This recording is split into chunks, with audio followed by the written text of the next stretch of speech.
Les vraies voix Sud Radio. Christophe Bordet. Et oui, les vraies voix sur Sud Radio avec notre débat dans quelques secondes. Manif dans toute la France en ce moment même pour rendre hommage à George Floyd, tué par la police aux États-Unis, et contre aussi les violences policières en France et le racisme. On sera dans la manif de Bordeaux normalement dans quelques minutes. Et puis à Paris également vers 18h30, place de la République. Notre débat après les annonces du ministre Castaner hier et l'arrêt de certaines pratiques d'arrestation par la police. Eh bien, on se pose cette question. Macron et Castaner ont-ils abandonné la police ? 0826 300 300, vous êtes les bienvenus pour en parler. Et puis, les réseaux sociaux, Philippe Rossi. Et les réseaux sociaux où, pour l'instant, c'est largement le oui qui l'emporte. Oui, Macron et Castaner, selon vous, abandonnent la police. Oui, à 62%. Sud Radio, les vraies voix. Le débat est ouvert. Grégory Goupil, secrétaire national adjoint du syndicat Alliance Police pour l'Île-de-France, est avec nous. Bonsoir. Bonsoir. Et puis Priscilla Ludowski est également avec nous. Bonsoir. Est-ce que vous m'entendez, Priscilla ? Priscilla, une fois. Est-ce que vous m'entendez ? Oui, très bien. Oui, je vous entends bien. Militante, gilet jaune et auteur de l'ensemble de Ensemble, nous demandons justice. C'est aux éditions Massot. C'est votre livre qui est sorti il n'y a pas longtemps, je crois, si mes souvenirs sont bons. C'est oui. ça ? Oui. Bon. Merci, vous m'entendez bien ? Oui, je vous entends bien, tout va bien. Bon, alors on commence. On ira peut-être à Bordeaux tout à l'heure. On essaie de joindre Ramatoulaye Diop, qui est la présidente de SOS Racisme en Gironde, qui est dans la manif en ce moment, puisque ça manifeste dans toute la France contre les violences dites policières, contre le racisme également, notamment dans la police. Grégory Goupil, secrétaire national adjoint du syndicat Alliance Police, donc, qu'est-ce que vous avez envie de nous dire ce soir ? Parce que, d'abord, il y a beaucoup de choses qui se sont passées, on va dire, depuis hier.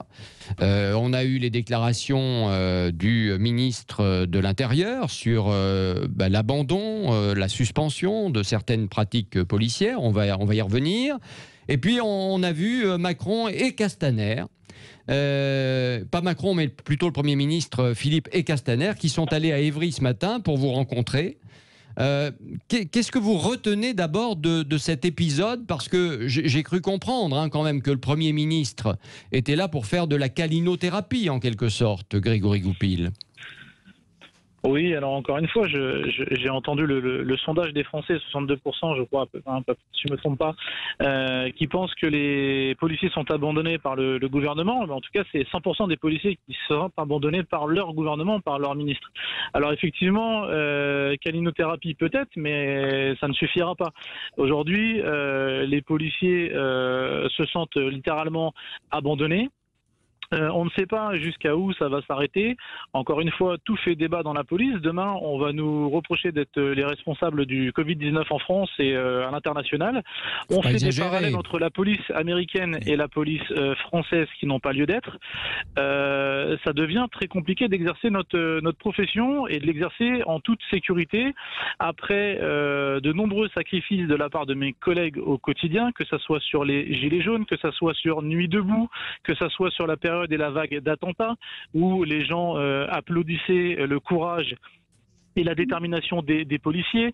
Après avoir pleuré nos morts des policiers tués en service par des actes terroristes, aujourd'hui, on ne sait pas si c'est un effet d'enfumage ou pas pour éventuellement masquer autre chose ou des carences de l'État. En tout cas, aujourd'hui, on est responsable des maux du pays, voire au-delà de nos frontières. Et je pense que c'est dur à assumer pour l'ensemble de mes collègues aujourd'hui sur le territoire français. Ouais, mais dites-moi, est-ce que vous avez le sentiment, parce qu'on peut se poser cette question, est-ce que vous avez le sentiment que, quelque part, on inverse un peu les choses ? C'est-à-dire que tout d'un coup, on accuse la police d'être des voyous.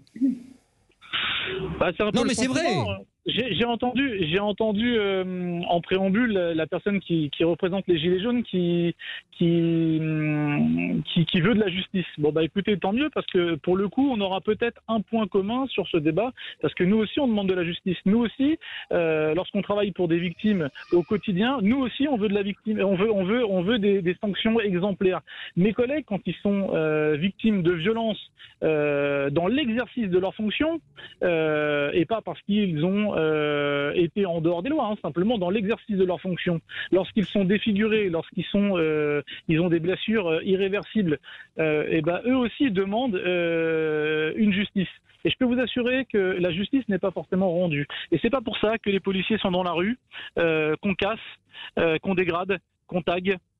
Et qu'on crie au scandale. Alors on va demander justement à Priscilla Ludowski qui est avec nous, militante Gilets jaunes. D'ailleurs, je peux même, on se rappelle très bien dans Les Vraies Voix, Priscilla, je ne sais pas si elle s'en rappelle, mais au tout début de votre mouvement, c'était la hausse évidemment du carburant, vous étiez là avec nous dans les studios de Sud Radio, on vous avait accueilli. Alors ça remonte maintenant, bien évidemment. Mais elle n'a pas pris une ride, hein, Priscilla, magnifique, comme d'habitude. Bon, Priscilla, militante Gilets jaunes, pour être sérieux 2 minutes, vous avez vécu les violences pendant les Gilets jaunes. Comment vous observez ce qui se passe aujourd'hui ? Alors j'ai entendu juste avant un joyeux mélange de plein de choses. Hein. Bah oui, c'est pour ça, il faut... Du coup, j'ai envie de réagir à pas mal de choses, mais bon, je vais essayer de faire court. Effectivement, j'entends qu'il y a des alertes lancées par les policiers par rapport à leurs conditions de travail, et j'ai envie de dire que quand j'entends on n'est pas là à se plaindre, on n'est pas là à les manifester, ben, j'ai envie de dire que vous auriez dû le faire. Parce que même si vous avez un droit de réserve, et on l'a souvent entendu dans les manifestations Gilets jaunes, quand on discutait avec les officiers, vous en avez qui nous disaient, écoutez, nous on est au fond Gilets jaunes parce qu'on a des conditions de travail difficiles, parce qu'on ne paye pas nos heures sup. Il y en a même qui sont venus nous remercier quand ils ont reçu leur prime, et beaucoup disent on en a marre que nos collègues se suicident. Et ça, c'est pas dû aux Gilets jaunes, et c'est pas dû à ce qui se passe aujourd'hui, c'est dû à justement un abandon qui existait déjà de l'État vis-à-vis des forces de l'ordre et du corps de métier en général. Donc peut-être que c'est dénoncé par les syndicats, mais peut-être pas suffisamment, et peut-être qu'il faut faire autre chose que juste se plaindre au sein de son bureau, j'ai envie de vous dire.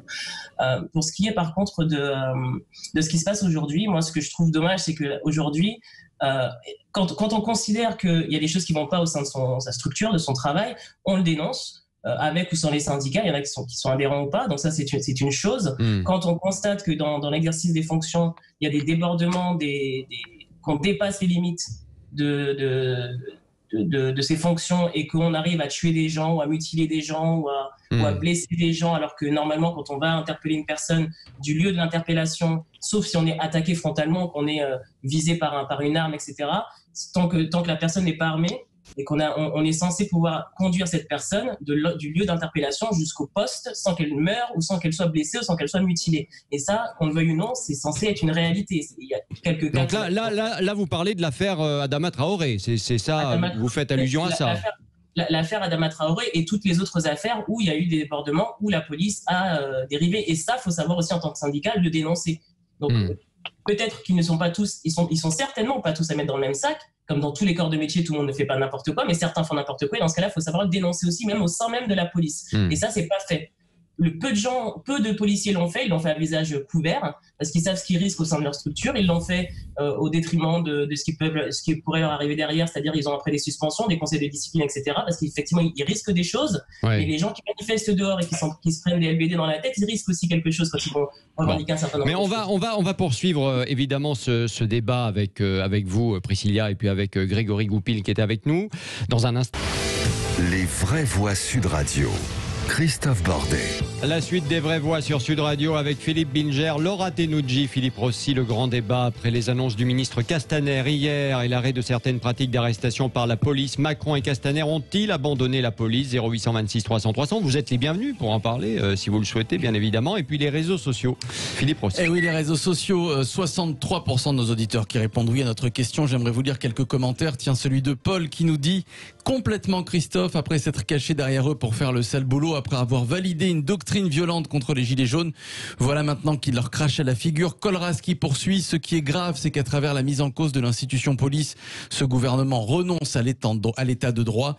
Et puis plusieurs auditeurs, dont Dumain Elena sur Twitter, qui nous dit tout mon soutien aux forces de l'ordre. Bon, nos invités sont toujours là. Grégory Goupil, secrétaire national adjoint du syndicat Alliance Police pour l'Île-de-France, et Priscilla Ludowski, militante Gilets jaunes et auteure de ce livre. Ensemble, nous demandons justice, aux éditions Massot. Avant de vous redonner la parole à tous les deux, manifestation en ce moment même, notamment à Paris. On devait aller à Bordeaux, mais on n'arrive pas malheureusement à joindre notre invitée Ramatoulaye Diop de SOS Racisme qui devait être avec nous. Si elle nous entend, elle peut nous appeler bien évidemment au 0826 300 300.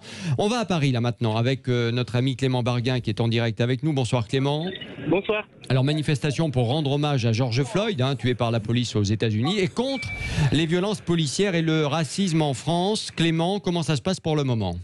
Eh bien, ça a commencé il y a quelques minutes. Il y a du monde, place de la République, pour rendre hommage à George Floyd. C'est un rassemblement silencieux qui va bientôt démarrer. Là, il y a des discours, des prises de parole. Il y a eu une chanson entonnée par la chanteuse Camélia Jordana. Et puis, ça sera un rassemblement silencieux de 8 minutes 46 secondes. C'est le temps qu'il a fallu à George Floyd pour mourir asphyxié sous le poids d'un policier qui maintenait le genou sur son cou. Et au-delà de cet hommage, les manifestants sont là pour dénoncer les violences policières et plus largement le racisme, avec cette même volonté que les choses changent, qu'une personne noire soit l'égale d'une personne blanche dans notre société et qu'un vrai combat politique soit mené contre les discriminations raciales. Beaucoup de manifestants m'ont confié qu'ils sentaient que les choses évoluaient, notamment après les propos des membres du gouvernement. Christophe Castaner qui a déclaré ce matin que la technique de l'étranglement serait désormais interdite. Et en tout cas, le rassemblement ici se déroule dans le calme. Je rappelle qu'il est toléré par la préfecture de police. Il y a d'ailleurs peu de policiers aux alentours. Et au niveau des gestes barrières, forcément, vous l'imaginez, la distanciation sociale n'est pas respectée. Mais des masques et du gel hydroalcoolique sont distribués à tous les manifestants. De toute façon, c'est pas très grave puisque le ministre lui-même a dit on tolère les manifestations même si les rassemblements de plus de 10 personnes sont interdits. Donc ça sert à rien qu'il y ait des lois, des décrets et des règles. Ah oui, je suis entièrement d'accord avec vous. Les premiers à les bafouer, c'est quand même le gouvernement. Donc, interdiction autorisée. Il y a quand même un truc qui ne va pas. Interdiction autorisée. Bon, bref, peu importe. En tout cas, je vais redonner la parole à nos invités, évidemment. Mais avant, dans les manifs, alors là, pour l'instant, ça se passe bien. J'espère que ça va durer, surtout parce qu'on a vu que parfois, il y avait des problèmes, quand même, sur la fin, en général. Il y a des choses qu'on entend, mais qui sont quand même un peu inacceptables, je trouve. C'est-à-dire qu'il y a un moment, ça va un peu trop dans l'excès. Par exemple, c'était samedi dernier, sur le Champ de Mars, on écoute.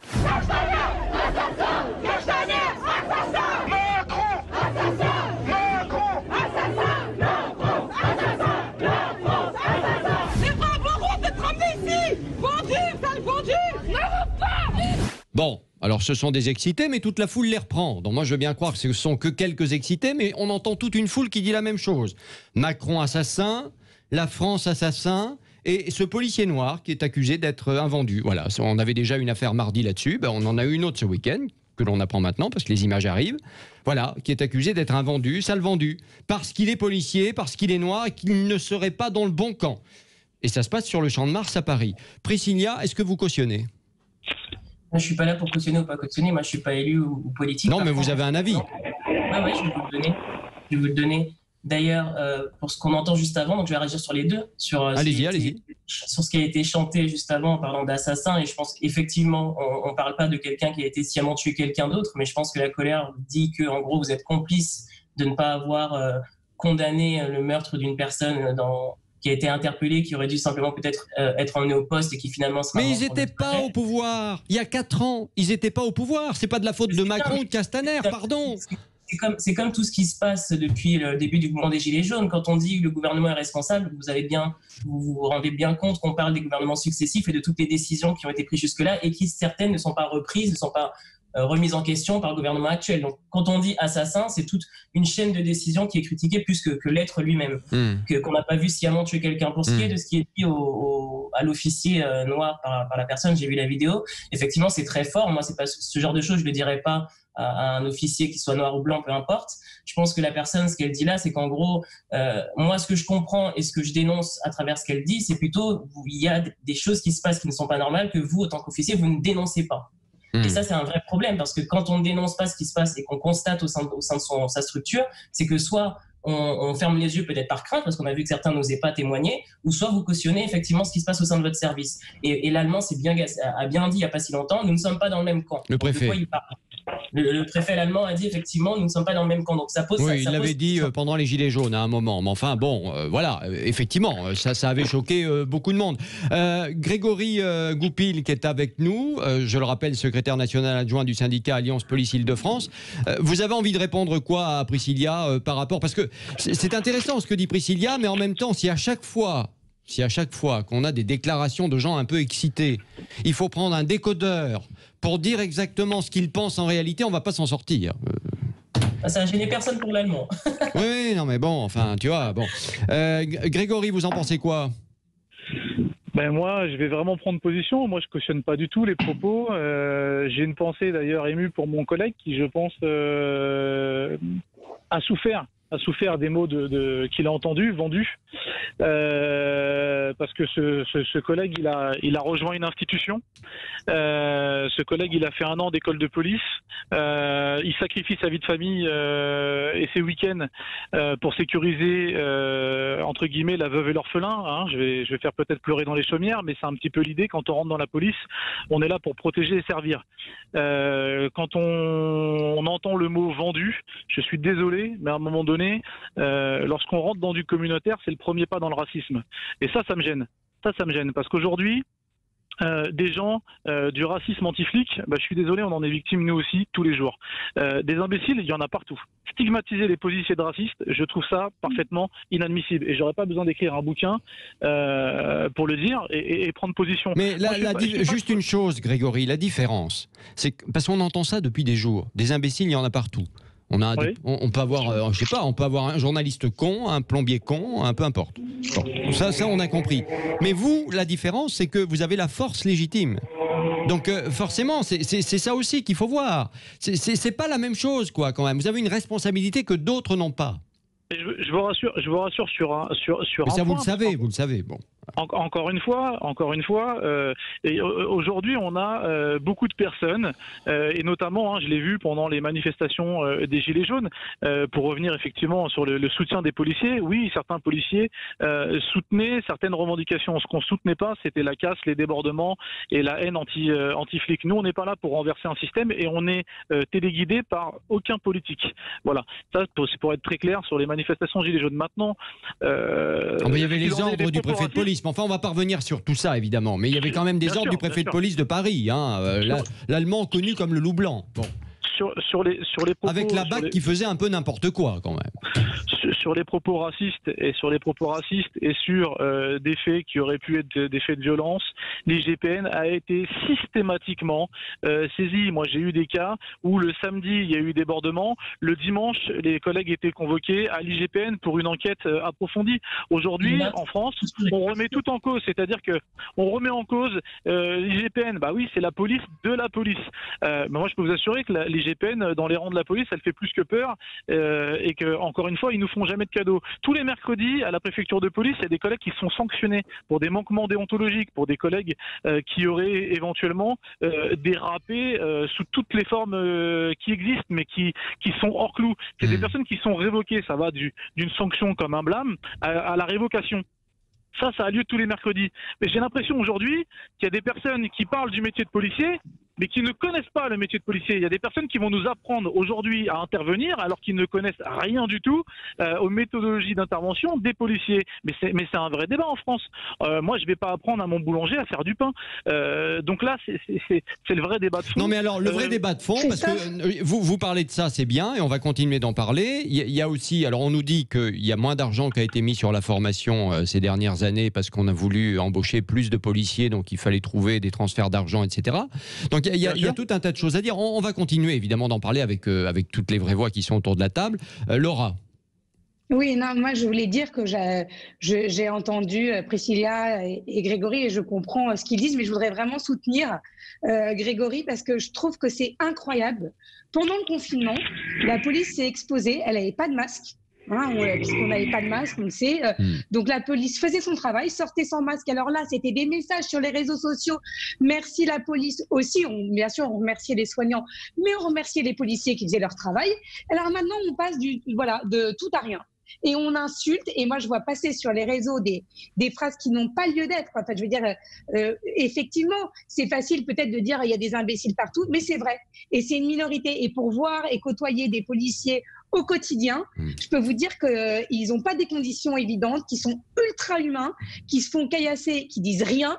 Et voilà, et moi j'ai vraiment envie de les soutenir aujourd'hui. Ça n'empêche pas que ceux qui dérapent doivent être sanctionnés et qu'on doit continuer à être intransigeants, y compris sur des propos racistes qui pourraient être tenus par des policiers. Mais c'est vraiment une minorité parmi le corps des gardiens de la paix. Donc je trouve qu'il y a trop de haine par rapport aux policiers. Non mais c'est peut-être une minorité, je ne veux pas mettre de l'huile sur le feu, mais quand on voit qu'il y a un premier groupe Facebook avec 8000 personnes inscrites qui s'échangent des messages racistes, qu'il y a un deuxième groupe Facebook avec 9000 personnes, bon, il y a un moment, il y a 150 000 policiers en France, j'ose croire, j'ose croire que une majorité d'entre eux, effectivement, ne jouent pas dans ce jeu-là. Parce que la responsabilité des policiers, c'est de faire respecter la loi et l'ordre, point barre. Hein, ça s'arrête là. Vous parlez de 8 000 personnes abonnées sur Facebook. 150 000. Est-ce qu'on est sûr qu'ils sont tous policiers? Est-ce qu'on est sûr que les 8 000... Je ne vais pas aller vérifier un par un, oui. Ça, je suis d'accord. Et surtout, tous n'ont pas parlé. Je suis d'accord. Allez, Philippe Bilger. Tous n'ont pas parlé. Alors, moi... Philippe Bilger, oui. Après je vous redonne la parole. Priscilla, moi je suis tout à fait d'accord avec ce que vient de dire Laura. Il y a quelque chose d'incohérent dans la politique à l'égard de la police. C'est-à-dire que, et je fais amende honorable, à l'époque des Gilets jaunes, je défendais la police parce qu'elle était majoritairement accablée et qu'on oubliait les violences des casseurs et de certains Gilets jaunes. Mais je suis obligé de constater aujourd'hui, et je fais amende honorable, que la politique du pouvoir à l'égard de la police et des manifestations haineuses est une position scandaleuse dans la mesure où le pouvoir est fort avec les faibles, et d'une certaine manière les Gilets jaunes étaient composés de braves gens qui en avaient marre, et de l'autre côté il est faible avec les foules haineuses, et ça c'est une incohérence absolue. De la même manière, Priscilla, pardonnez-moi, que votre point de vue toujours intéressant mais trop rapide sur un certain nombre de procédures où on déclare coupables les gendarmes ou les policiers alors qu'on n'en fait rigoureusement rien. Et j'aurais bien aimé poursuivre ce dialogue bien au-delà de 19h. Bah oui, mais là il est 18h45. On a encore quelques minutes ensemble quand même. Priscilla, qu'est-ce que vous avez envie de répondre à Philippe Bilger? Oui, je réagis encore parce que je trouve qu'on mélange toujours tout en fait. On est en train de dire, on accable la police, il y a des manifestations de haine. Vous écoutez pas ce que les gens disent, j'ai l'impression. Il n'est pas question de dire les 150 000 policiers de France sont racistes, il n'est pas question de dire que tous les policiers tuent les personnes qu'ils emmènent en garde à vue. On est en train de vous dire qu'il y a un certain nombre d'officiers qui ne sont pas inquiétés lorsqu'ils débordent. Et ça, c'est une réalité. C'est une réalité, les gens sont morts. On ne va pas aller chercher des statistiques. Mais le problème, c'est qu'aujourd'hui, vous parlez malheureusement sans vous n'avez aucun retour là-dessus. Allez, Priscilla, et après on continue. Voilà, laissez-moi finir. Il y a des choses qui sont réelles, c'est-à-dire qu'on parlait tout à l'heure, il y a Castaner qui a annoncé qu'il n'était pas pour la traçabilité des contrôles aux faciès. Le défenseur des droits en 2007 a dit que, étant noir et maghrébin, on a 20 fois plus de chances d'être contrôlé, donc 20 fois plus de chances d'être humilié, d'être palpé, d'être fouillé, alors que la fouille est censée être faite dans le cadre d'une perquisition. Ce sont des statistiques qui sont réelles et ça ne devrait pas arriver, quand bien même c'est minoritaire. Là, le sujet, c'est pas de savoir si ça concerne la majorité ou pas. La question, c'est de savoir comment on fait pour se focaliser sur ce qui ne va pas et comment on fait pour l'arranger. C'est pas aujourd'hui que c'est dommage que Castaner se réveille aujourd'hui en se disant on va essayer de voir ce qu'on fait pour l'IGPN, on va essayer de voir ce qu'on fait pour la formation, on va essayer de voir ce qu'on fait pour la traçabilité en 2020 lorsqu'il y a un mort à l'autre bout du pays. Ouais. C'est absolument pas normal. Les syndicats qui défendent les policiers lorsqu'ils sont peut-être inquiétés à tort, ok. Les syndicats qui ne dénoncent pas les dérives, c'est non. Je suis désolé. Moi, je voudrais juste dire une chose. Là aussi, je me fais un peu l'avocat du diable. Et puis, vous allez me dire si j'ai tort ou si j'ai raison, les uns les autres. Parce que dans cette affaire, pardon, mais les policiers sont pris en sandwich, si je puis dire. C'est-à-dire que les violences pour les Gilets jaunes que l'on a vécues, que l'on a tous vécues, hein, pardon, mais elles sont arrivées aussi à cause de qui?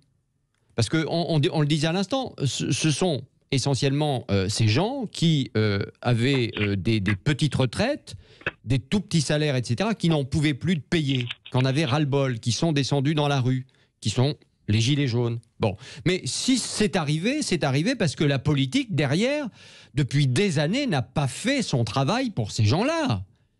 Bon, et aujourd'hui, ce qui se passe... Alors certes, il se trouve que l'histoire de George Floyd a un peu allumé la mèche. Bon, très bien. Mais ce qui se passe, ces manifestations contre les violences et contre le racisme, c'est aussi là parce que quelque part, l'État a failli depuis des années. Si on n'avait pas mis tout le monde dans les mêmes quartiers, ensemble, si ça n'avait pas macéré, etc., on n'en serait peut-être pas là non plus aujourd'hui. Je sais pas, peut-être que je me trompe, on a mis des milliards dans les quartiers, ça a changé quoi? Il y a 10 ans, on avait le même débat. Il y a 20 ans, on avait le même débat. Il y a 30 ans, on avait le même débat. On n'en sortira donc jamais.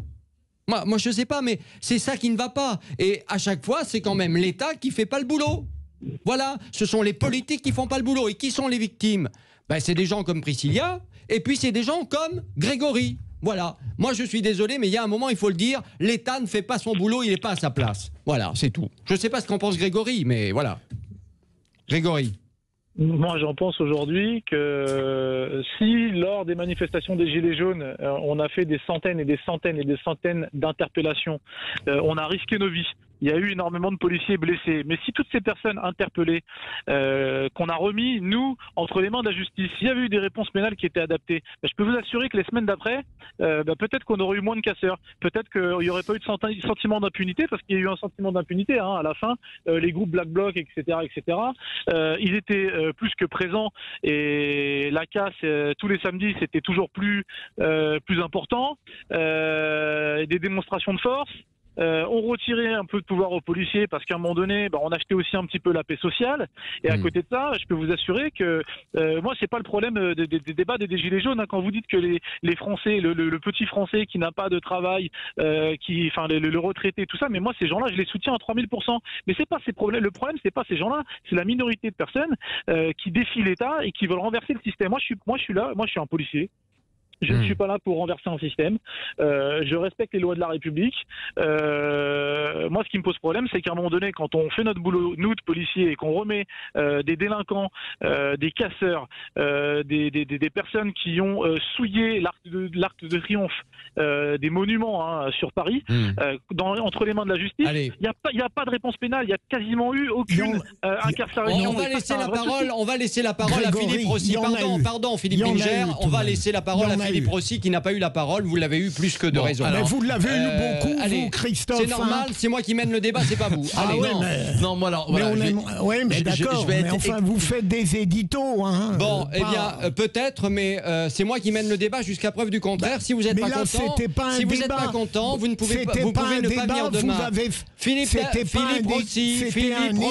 Philippe Rossi. Non, moi je vais être extrêmement partagé, mais vraiment, alors, je suis d'accord avec vous, Christophe. Je pense effectivement, sincèrement, que c'est une minorité, mais il est vrai aussi que d'un côté, chez les policiers, alors les violences policières, peut-être qu'elles sont mises en lumière par les réseaux sociaux, c'est fort possible, mais je m'interroge quand même. Je vois énormément de photos, de vidéos sur les réseaux sociaux, et ça se passe en France, des vidéos qui sont relayées, et je ne sais pas si la justice en est préoccupée encore.